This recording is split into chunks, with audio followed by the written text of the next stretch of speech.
Siapa di sini yang disayang oleh papa mama di rumah? Angkat tangan. Iya. Siapa yang disayang oleh Tuhan Yesus? Angkat tangan yang lebih tinggi. Iya. Tuhan Yesus sayang pada kita, kasihnya itu tidak terhingga, lebih tinggi dari langit, lebih dalam dari lautan.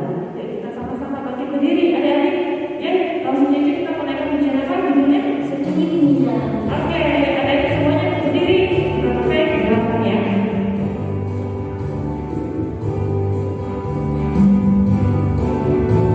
Setinggi-tingginya lagi.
anak-anak yang hebat, luar biasa, memuji Tuhan dengan begitu antusias meskipun tidak dilihat oleh Lause, tidak dilihat oleh Sinsang, ya, hebat.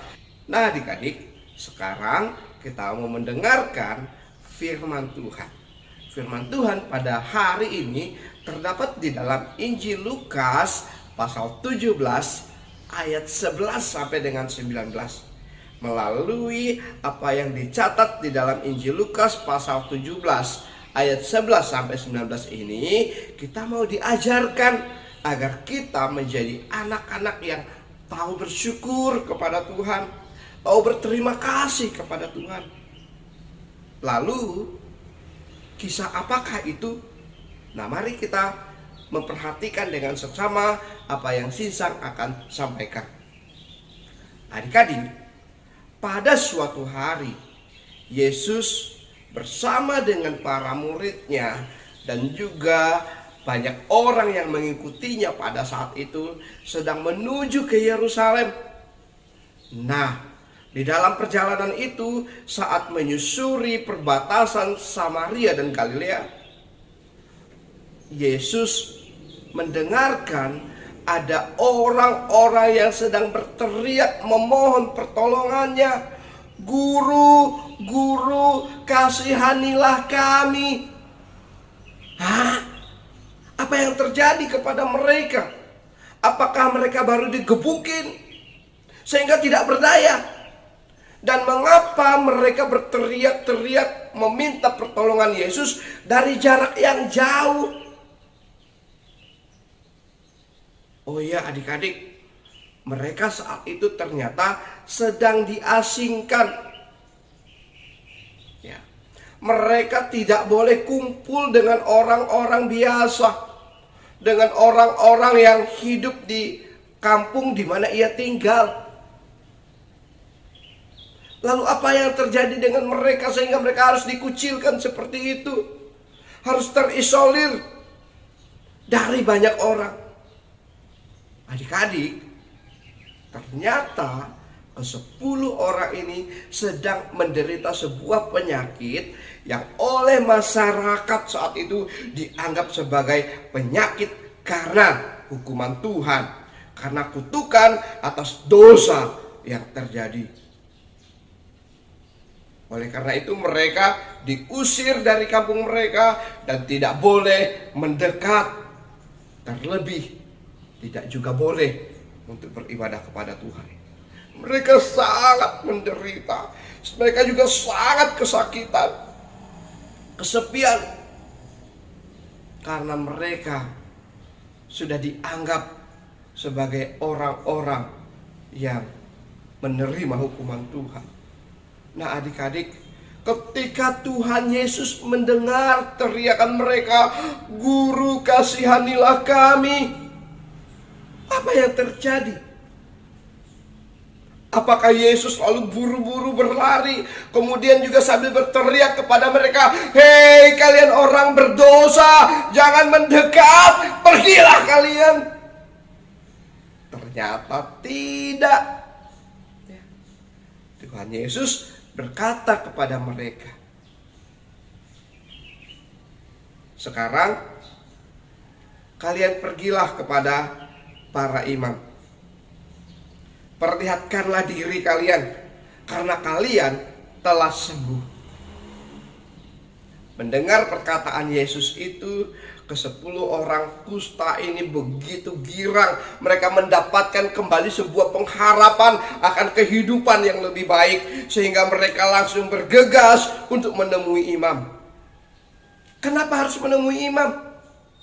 Iya, karena pada saat itu imamlah yang diberikan hak, diberikan kewenangan untuk menyatakan seseorang itu sudah dipulihkan, sudah ditahirkan, sudah disembuhkan dari kusta atau tidak.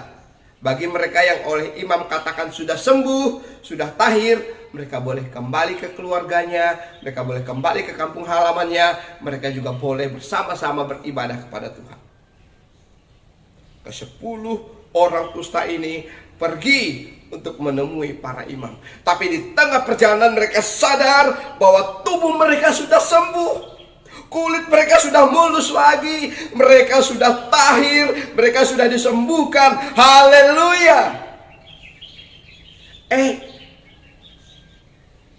Tapi kalian mesti tahu bahwa dari 10 orang itu, satu di antara mereka yang ketika menyadari bahwa ia sudah disembuhkan oleh Tuhan Yesus, ia kembali menemui Tuhan Yesus. Sedangkan 9 temannya yang lain masa bodoh, tidak peduli, yang penting sudah sembuh, selesai. Mereka lupa untuk berterima kasih, mereka lupa untuk bersyukur kepada Tuhan yang sudah menyembuhkan.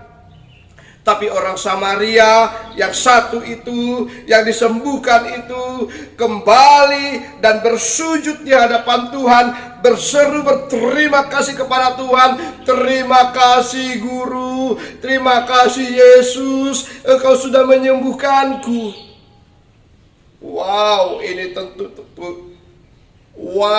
ini sebuah tindakan yang luar biasa. Karena bukan hanya terjadi saat ini, pada zaman Yesus pun ternyata sulit sekali untuk orang-orang bersyukur dan berterima kasih atas pertolongan yang Tuhan buat pada dirinya. Hari ini juga seperti itu. Banyak orang ketika dalam kesusahan mencari-cari Tuhan.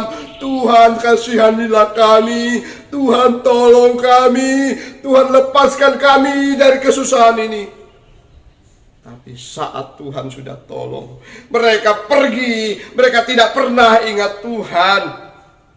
Nah, adik-adik sekalian, mari kita belajar dari sikap hidup seorang Samaria, si kusta yang disembuhkan oleh Tuhan itu. Yang tahu bersyukur, tahu berterima kasih, datang kembali kepada Tuhan, menyaksikan kepada orang banyak, saya sudah disembuhkan. Dan kesembuhan itu terjadi karena Yesus, karena Guru ini. Adik-adik, kepada si Samaria yang sudah disembuhkan ini, Tuhan Yesus tanya, kemanakah 9 yang lain? Cuma kamu yang datang. Lalu Tuhan memberikan berkat kepadanya, di mana iman dari si Samaria ini bukan hanya menyembuhkan ia secara fisik, di mana kulitnya menjadi mulus lagi, tubuhnya menjadi tahir, menjadi sembuh dan dianggap sebagai sudah kudus, tapi imannya juga menyelamatkan jiwanya. Tuhan Yesus katakan, imanmu menyelamatkan engkau. Wow, puji Tuhan. Kepada mereka yang tahu bersyukur, yang tahu berterima kasih atas pertolongan Tuhan, atas campur tangan Tuhan, kepada mereka yang tahu terima kasih, yang tahu bersyukur atas pertolongan Tuhan, atas campur tangan Tuhan. Mereka bukan hanya memperoleh berkat jasmani, tapi juga Tuhan berkati secara rohani. Ada kebahagiaan, ada damai sejahtera, ada sukacita yang luar biasa di dalam hati karena sikap hidup yang seperti itu. Nah, adik-adik sekalian, biarlah kisah ini boleh menjadi berkat bagi setiap kita. Kita akan membacakan ayat hafalan untuk minggu ini. Ayat hafalan terambil dari 1 Tesalonika 5 ayat 18. Mengucap syukurlah dalam segala hal, sebab itulah yang dikehendaki Allah di dalam Kristus Yesus bagi kamu. Mengucap syukurlah dalam segala hal, sebab itulah yang dikehendaki Allah di dalam Kristus Yesus bagi kamu. Oke, adik-adik, hafalkan firman Tuhan itu, ingat di dalam otakmu, simpan di dalam hatimu, dan lakukan melalui tindakan perbuatanmu. Tuhan memberkati. Kita mau berdoa untuk firman yang kita sudah dengar. Tuhan Yesus, terima kasih atas cerita yang begitu indah yang kami dengar dan bersumber dari Alkitab firman Allah.